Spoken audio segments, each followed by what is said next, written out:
안철수 국민의당 대표가 순창의 정동영 전 장관을 찾아 입당을 촉구했습니다. 정 전 장관 행보에 따라 총선 판도가 술렁일 전망입니다. 전주시가 성매매업소 밀집 지역을 문화공간으로 조성하겠다고 발표했습니다. 예산 확보가 관건이고 관계기관과 협조도 필요합니다.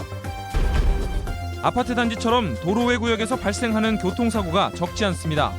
도로외 지역은 단속의 사각지대다 보니 사고 예방 대책이 미흡합니다. 여러분 안녕하십니까? 전북권 뉴스입니다. 정동영 전 의원 영입전이 볼만합니다. 어제까지만 해도 영입 포기 입장인 국민의당이었는데 오늘 당대표가 순창을 찾았습니다. 이 시각에도 만남이 진행되고 있는데 관련 소식 취재기자 연결해 알아봅니다. 이창익 기자 전해주시죠. 예, 국민의당 안철수 공동대표는 저녁 7시가 조금 넘은 시간에 정동영 전 장관이 머무는 순창의 복흥산방을 찾았습니다. 정동영 전 장관은 먼 길 오느라 힘들지 않으셨냐며 밝은 모습으로 안 대표를 맞이했으며 안 대표는 정당 합류를 권하러 왔냐는 취재진의 질문에 먼저 말씀 나누고 이야기하겠다며 곧바로 방 안으로 향했습니다.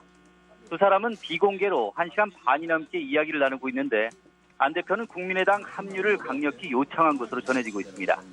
하루 전 국민의당은 햇볕 정책에 부정적인 이상돈 중앙대 교수를 영입하며 정 전 장관의 입당이 사실상 물 건너갔다는 관측도 나왔습니다. 그러나 안 대표의 전격적인 순창행이 정 전 장관의 거취에 어떤 변수로 작용할지 미지수입니다. 정 전 장관이 합류를 거부한다면 총선에서 신당 바람은 어느 정도 한계가 예측되고 정 장관 본인 역시 어려운 승부가 불가피합니다. 반면 합류를 결정할 경우 국민의당은 최소한 전북에서만큼은 더 민주에 버금가는 세력을 형성할 수 있고 정 장관도 원내 입성 가능성을 높일 수 있을 것으로 보입니다. 당장 내일 오전 안철수 대표와 정동영 전 장관 모두 각자 기자회견을 열고 회동 내용과 거취를 밝힐 것으로 보여 결과가 주목되고 있습니다. MBC 뉴스 이창익입니다. 차질이 우려되던 도내 어린이집 운영이 파행은 막을 수 있게 됐습니다. 전라북도가 긴급 예산 지원을 결정한 탓인데 하지만 미봉책에 그칠 가능성이 높습니다. 박찬익 기자가 보도합니다. 송화진 도지사와 김영배 도의회 의장이 교육대란을 막겠다며 어린이집 누리과정 예산 일부를 지원하겠다고 밝혔습니다. 단기적으로라도 전국에서 유일하게 전북만 어떠한 대책도 서 있지 않은 상황으로 도가 편성한 지원액은 3월까지 석 달분 총 47억 원입니다. 누리과정 비용 29만 원 가운데 교육비 22만 원을 제외한 1인당 7만 원씩에 해당합니다. 이에 따라 도내 1,600여 어린이집의 교사들에게 임금이 차질 없이 지급되고 영유아 2만 2천 명의 교육도 당분간 안정화될 전망입니다. 그러나 도교육청은 보육대란의 책임은 전적으로 교육부에 있다며 입장에는 변화가 없음을 분명히 했습니다. 어린이집 누리예산은 국고 지원으로 해야 된다고 하는 입장에 변화가 없고요. 도에서 발표한 내용에 대해서는 특별히 언급하지 않겠습니다.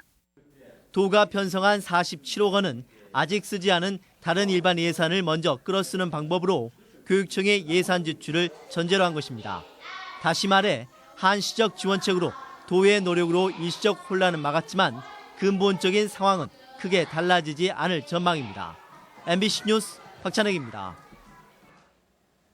전주에는 성매매 집결지 속칭 선미촌이 아직도 불을 밝히고 있습니다. 50년이 넘는 역사를 가진 곳인데 전주시가 문화공간 조성을 추진하기로 하면서 성사 여부가 주목됩니다. 고차원 기자가 보도합니다. 50년 전부터 성매매 업소가 모여든 전주 선미촌.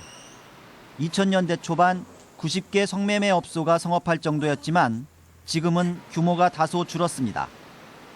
그동안 여성 인권단체들이 단속과 폐쇄를 요구해왔지만 성과를 내지 못했습니다. 전주시는 2018년까지 67억 원을 들여 건물을 사들이고 잦은 폐업을 유도해 성매매 업소를 모두 없애기로 했습니다. 건전한 공간이 먼저 들어가서 그 건전한 분위기가 옆으로 확산해서 자진적으로 철거를 하게 되면 도시가 다시 만들어지는 거잖아요. 전시관과 박물관을 만들고 차 없는 거리를 조성해 이 일대 이미지를 바꾸겠다는 것입니다. 좀 더디게 가더라도 주민의 공간으로 탈바꿈됐으면 좋겠고 주민들과 함께 바꿔내는 것이 중요하다고 보여져요. 문제는 성매매 업소를 사들일 예산인데 전주시와 접촉해온 건물주들은 전주시의 제안에 거리를 두고 있습니다. 14억 5천 14억이 들어갔으니까 그보다 조금만 더 주면 나는 당연히 팔겠지. 그런데 시에서는 뭐라고 하냐. 그럼 여기에 있는 세입자를 다 내보내주라. 그러면 생각해보겠다. 그걸 내가 어떻게 내보내? 건물주와 실제 운영자가 다른 점도 폐업 협의를 어렵게 하는 요소입니다. 시민단체들은 전주시 노력과 별도로 경찰과 검찰, 법원의 단속과 처벌이 중요함을 강조하고 있습니다. 일단 경찰의 단속, 그리고 이제 강력한 사법부의 처벌이 이루어지고요. 그 공간에 대한 책임을 가지고 행정적 이제 또 대응들을 해나가야 된다고. 성매매 업소 집결지 문제를 해결하기 위해 행정기관과 지역사회가 대책을 내놓은 것은 이번이 처음으로 사회적 분위기와 의지가 어떻게 형성되는가가 성패의 관건이 될 전망입니다. MBC 뉴스 고차원입니다. 교통사고에도 사각지대가 있습니다.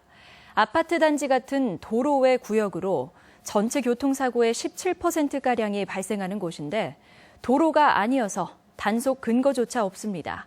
보도에 강동엽 기자입니다. 어제 부안의 한 아파트 단지에서 16개월 된 여아가 승합차에 치였습니다. 부모가 차에서 내린 짐을 옮기는 사이 발생한 사고로 아이는 병원으로 옮겨졌지만 끝내 목숨을 잃었습니다.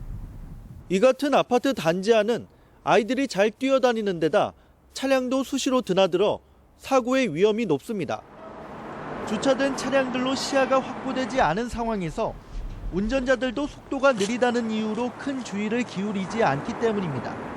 지난 2013년 한 보험회사에 접수된 교통사고 25만 건이 아파트와 대학 캠퍼스 등 도로외 구역에서 발생했으며 도내에서도 지난해에만 16명이 목숨을 잃었습니다.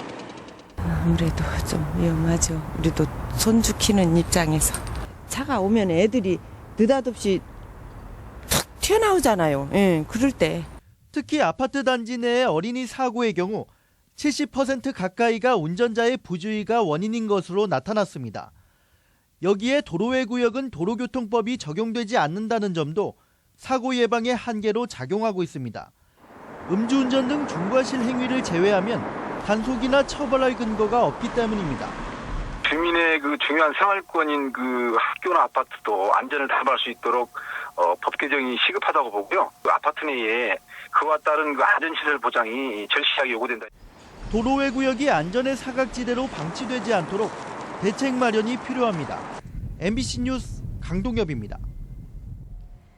충남에서 구제역이 발생해 전라북도 방역에 또 비상이 걸렸습니다.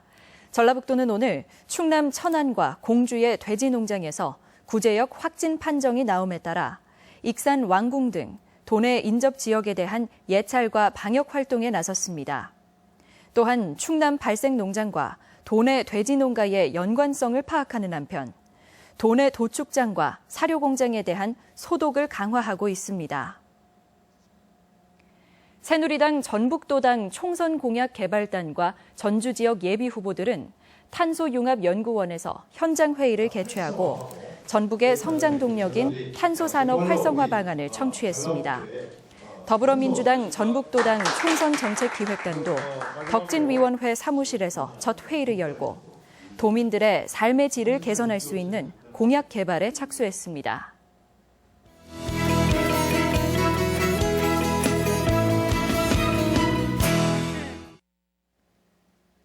생활체육인 라지볼 탁구가 실버 스포츠로 인기를 모으고 있습니다. 일반 탁구보다 더 큰 볼을 사용하는데 배우기는 쉽고 운동 효과는 더 높습니다. 건강과 레저 이경희 기자입니다. 올해 82살의 김영윤 할아버지는 탁구의 재미에 푹 빠졌습니다. 5년 전 난생 처음 잡은 라켓인데 요즘은 마치 직장에 출근하듯 체육관을 찾습니다. 직장에 나오는 같이 아침마다 나와요. 그러니까 하루라도 무슨 일이 있어서 특별해서 못 나오면은 진짜 서운하고 그래요. 김제의 72살 최병희 할머니도 일주일이면 3일 이상은 탁구를 즐깁니다. 동호회 활동을 하고 있는데 건강관리에 이만한 운동이 없다 싶습니다. 이건 전신 운동이기 때문에 온 몸에서 땀이 나잖아요. 그래서 노폐물이 빠지니까 건강으로 좋다. 나이도 있고 빠져들게 되는 이 운동은 다름 아닌 라지볼 탁구입니다. 일반 탁구와 다른 점은 볼이 노란색이면서 더 크고 가볍습니다. 라켓은 회전이 덜 걸리게 돌기가 있고 네트도 더 높아 랠리를 오래 할 수 있다는 특징이 있습니다. 지난 1988년 일본에서 생활체육으로 처음 보급됐는데 지금은 60살 이상 어르신들의 스포츠로 자리 잡고 있습니다. 순발력과 지구력, 균형감을 기르는 데 좋아 실버 스포츠로 손색이 없습니다. 라켓과 볼만 있으면 일반 탁구장에서도 즐길 수 있는데 아직 지도자도 전용 경기장도 부족합니다.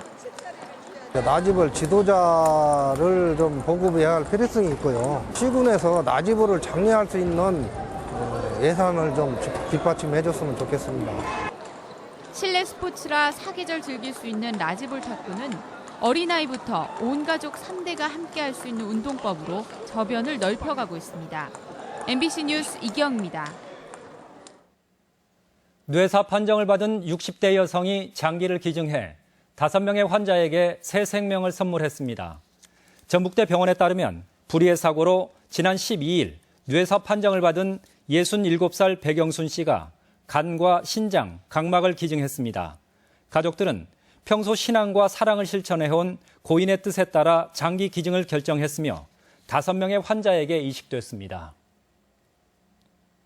전주지방법원 정읍지원은 조합장 선거에서 돈을 건넨 혐의로 기소된 고창 대성농협 정남진 조합장에게 징역 1년에 집행유예 2년을 선고했습니다.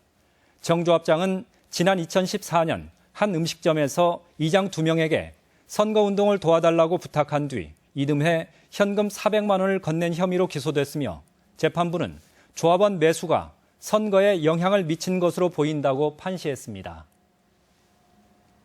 오늘의 간추린 소식입니다.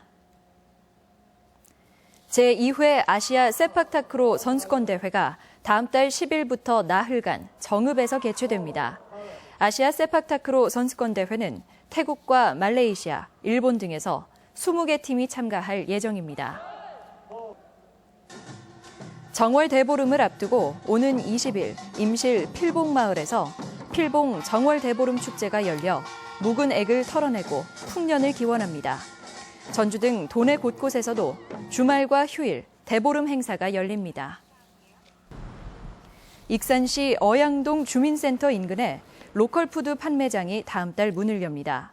매장은 저온 저장실 등을 갖춘 500제곱미터 규모이며 익산 지역 300여 농가가 신선 농산물을 공급할 예정입니다. 순창군이 전통 장류 기능인과 도시민이 함께하는 장독대 분양 행사를 실시합니다. 도시민들이 장류 전문가의 도움을 받아 매주를 써 장을 담그면 6개월간 숙성시킨 후 가정으로 배달합니다. 제1회 농생면 소프트웨어 융합페어가 오늘과 내일 전주에서 열립니다. 행사에서는 기업들이 농생명 융합기술로 개발한 농업용 로봇과 스마트팜, 식물공장 등 첨단 기술이 선보이고 있습니다. 전북 소비자정보센터에 따르면 여행 관련 소비자 피해가 매년 100여 건에 달하고 위약금 불만이 59%로 가장 많았습니다. 소비자센터는 법 개정으로 여행 출발 전에 계약을 취소할 수 있다고 밝혔습니다. 전북지방경찰청은 교통카드 시스템의 유지 보수업체 대표가 전북 버스운송조합을 상대로 고소장을 접수함에 따라 조만간 사건을 해당 부서에 배당하고 사실관계를 파악할 예정이라고 밝혔습니다. 한편 고소장을 접수한 업체 대표 A씨는 버스조합의 요구로 2,700만 원을 상납했다고 폭로했으며 조합 측은 상호 합의를 통한 정당한 거래였다고 반박했습니다. 어린이집에 파견될 대체교사가 확대됩니다.